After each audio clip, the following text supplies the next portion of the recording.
right, hello and welcome to week 5 and 6. Guess I have to start off with an apology. I did not realize that the first video I posted was only about a minute long. I'm not sure exactly what happened in the recording of the video or the posting of the video, but thankfully somebody made me aware of that. And so hopefully this video will cover the entire class, and I apologize for anyone who was missing that information. So this week is about creating instructional materials, and in particular we're going to look at multimedia, partly because it's a way to cover several different types of instructional materials with one project. It's part of the reason why this week is actually 2 weeks put together, because it does cover kind of a wider ground. So we're going to be taking a look first of all at sort of some of the design theories that go into creating a video. We're going to look at graphics, at audio, at video itself, and get some tips and tricks in place to help improve the quality of all three of those. We're going to talk then about designing and sort of planning for creating a video, and a couple of key tools that you're going to engage with there. And then finally talk a little bit about some of the hardware and software that are needed to put the video together. And then that will all lead to the actual assignment, which will be creating a 2 to 5 minute or 3 to 5 minute long instructional video that will tie into one of your lesson plans. So let me just kind of go through the layout of the week. Obviously, we've got the overview here. Then the first step, instructional step, is kind of looking at some of these principles. And I've broken it down. If you look at a typical video, it's really kind of made up of three elements. There are visual elements that are not moving. That would be graphics, titles, examples, things like that. There's obviously audio, and audio is both about the spoken information on the video, but then also any additional things like sound effects or music. And finally, video, which obviously we use the word video to refer to the entire project, but in this case, we're just talking about sort of the moving image part of it, and how do people process moving images that may be different than still images. So for each of these areas, I've got just a quick overview, and then in each case, an article or a reading that kind of covers some general tips and tricks related to that. In graphics, it's about what are called the Gestalt principles, which has to do with the way that we as humans process images where there are multiple elements together, because we tend to not process them as individual things, but sort of process them as a whole. And that's what the word Gestalt means, is sort of the whole. So you want to be aware of, when you arrange things on a screen or on a page or whatnot, you want to be aware of how we tend to process those images so that you can arrange them in a way that is going to benefit learning. With audio, a lot of audio has to do with sort of how you present the audio and the quality of the audio that you're including. Audio is a great tool for learning, especially when it's combined with other modes like visuals and so on. So it's good to know a little bit about audio just by itself. And finally, then, in terms of video, just kind of looking at, when you put all of this stuff together, what are some of the key things to keep in mind, so that you're not overwhelming your viewer with too much information, or with information that's arranged in a way that makes it hard for them to process. So all of these just set the stage. The expectation is not that you are able to achieve 100% of all of these tips and tricks 100% of the time, but just being aware of them and being able to employ them as much as possible will only help to improve the quality of the videos that you create and make them more effective as instructional tools. So that's step one. Step two of the week then is talking about actually planning a video. And the two main things here are the script and the storyboard. And for your videos for this project, you are going to be submitting to me a Word document, or a PDF of a Word document that contains both the script for your movie and also the storyboards for your movie. They certainly work hand in hand, but the two of them each are useful in different ways. So with the script, the difference between a script or a screenplay and a typical, say, just a book or an essay is that the scripts and screenplays include not only what is said, but also all of the what we might call stage directions. So information about music or sounds that happen, information about graphics that are displayed on the screen, or what kind of video is being shot, or what the location of the shot is. The bottom line is that the more detailed you can make your script, the easier it will be to create your video, because essentially you've gone through and really planned every single element in the video, and you know where it goes and what it does, and so on. So that'll be one element. And then the other element is the storyboards, and this is like the pre-visualization of your script. So it's sort of between the script and the movie itself. Storyboards are literally drawings, they are visuals. Think of them as like a series of cartoon panels, and each panel just kind of gives a visual layout of what somebody might be looking at on the screen at that moment. I mean, obviously, you don't storyboard every single frame of your movie, but you generally hit sort of the key moments or where things change. So if you're bringing in a graphic, or you're adding in a title, or you're moving from talking head to some other kind of content, then generally that's where you would put in a storyboard, just to kind of show visually on the screen where all the elements would go and how they would work together. I've included here, there's many different sites. I just picked one of them where they've provide some storyboard templates that you can download in a variety of formats. And then you can either hand draw on them, you could print them out and hand draw on them. You could do them digitally if you want to do some cutting and pasting of clip art or of other images that you've got, or just typing texts in. But again, the idea is just that between the storyboard and the script, before you shoot one frame of your video, you kind of already have a complete picture of what the video is going to look like, what's going to be contained in the video, what the sequencing is, what the content is, and so on and so forth. So you will be completing both of these for your 3 to 5 minute video project. You can use whatever format of storyboard you want in terms of number of frames on the screen or anything like that. But in the end, you'll be combining both of these into a Word document. If you're doing hand-drawn storyboards, you can just take photos of the drawings and include those in the Word document, or scan them if you have access to a scanner. But there are ways to include that in. So next step just is a little bit about software and hardware.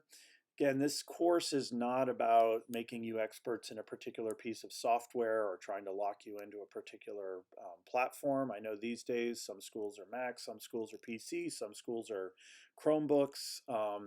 So, in terms of any of those, I just wanted to give a couple of ideas in terms of some software you might be able to access. Mac, the big one, of course, is iMovie. And I've got some support pages here for iMovie if it's not something you're familiar with, or you haven't downloaded or don't have it on your Mac computer. Windows, it's a little more complicated history. It used to be Movie Maker, and then Movie Maker was replaced with Video Editor, which I believe is incorporated into the photo program. They also just recently acquired Clipchamp, which is a slightly more advanced video editor than the video editor was. But that's a relatively new acquisition, and I think there's a subscription involved to be using that.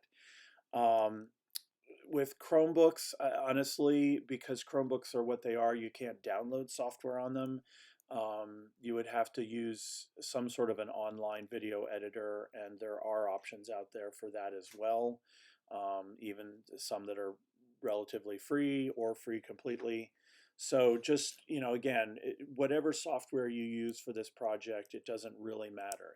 I'm not looking to see that you're an expert of iMovie in particular. I just want to see that you can use whatever technology you have available.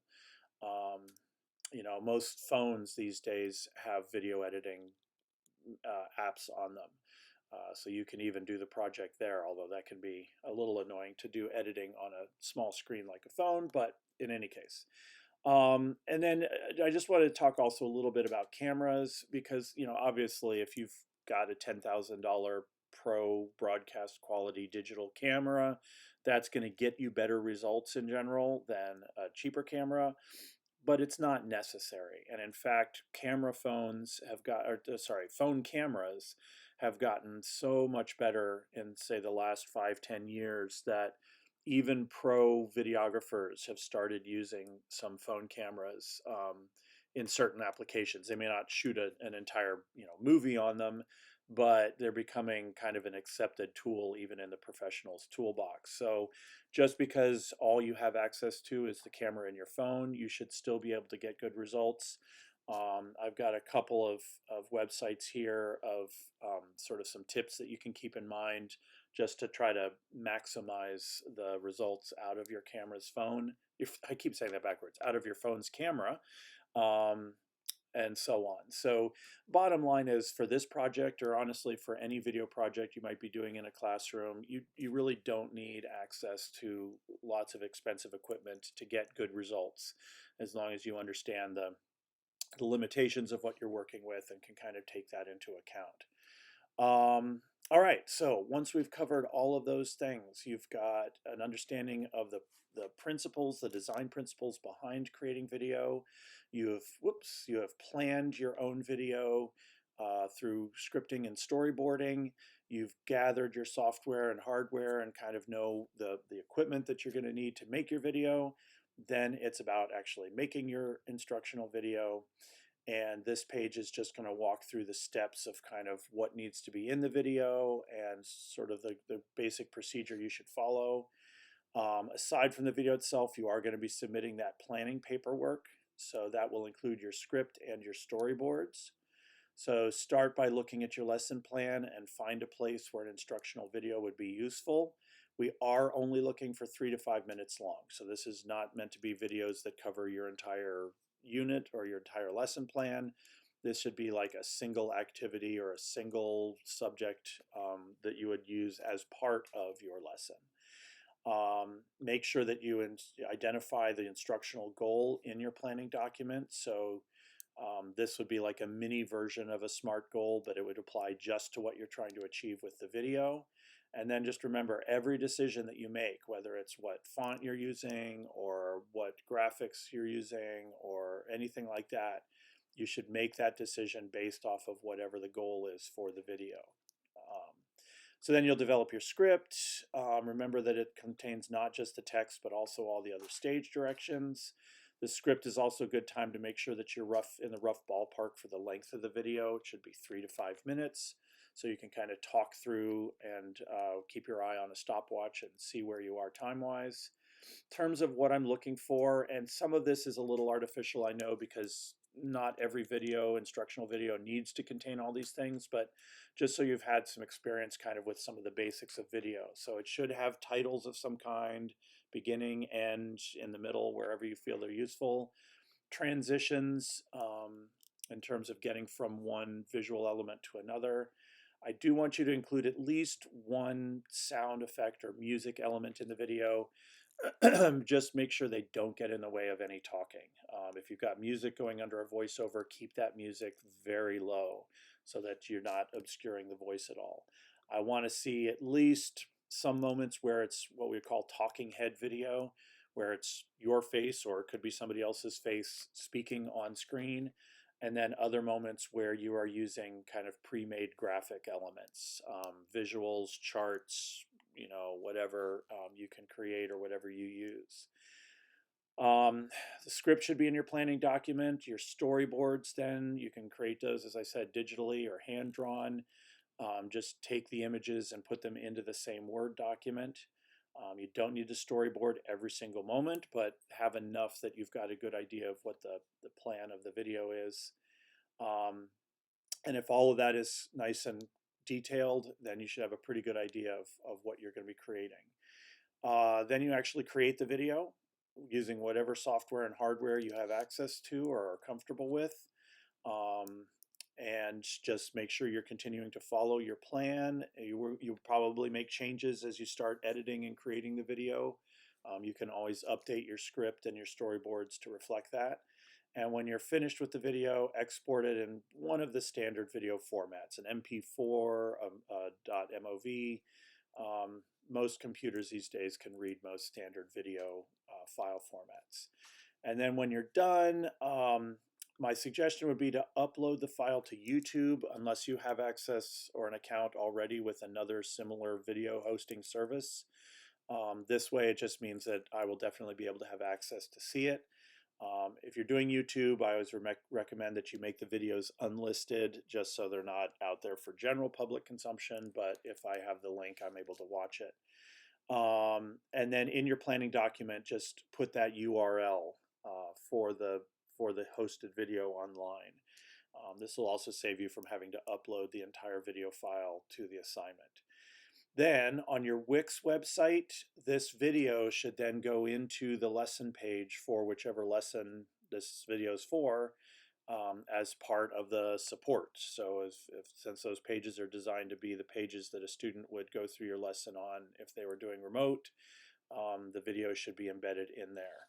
And then that finalized planning document, save it as a PDF, and then you'll upload that to the assignment here in Blackboard simply by uploading it, browsing local files, attaching that document, and going from there. So that is the overview. Again, I apologize that last week's video that I posted on Wednesday was for some reason only a minute long. Hopefully this one is the full length. Please reach out with questions or concerns. If you saw on the overview for this week, there won't be a class this coming Monday, the 10th. However, if you want to set up a time to meet with me, we can certainly do so. So just send me an email and let me know, and we can work out a 10 or 15-minute time slot to just touch base if you have questions or concerns. But there will not be a meeting Monday night for the whole class. All right, good luck. Enjoy the creative process and reach out to me with any questions or concerns you may have. Thank you very much.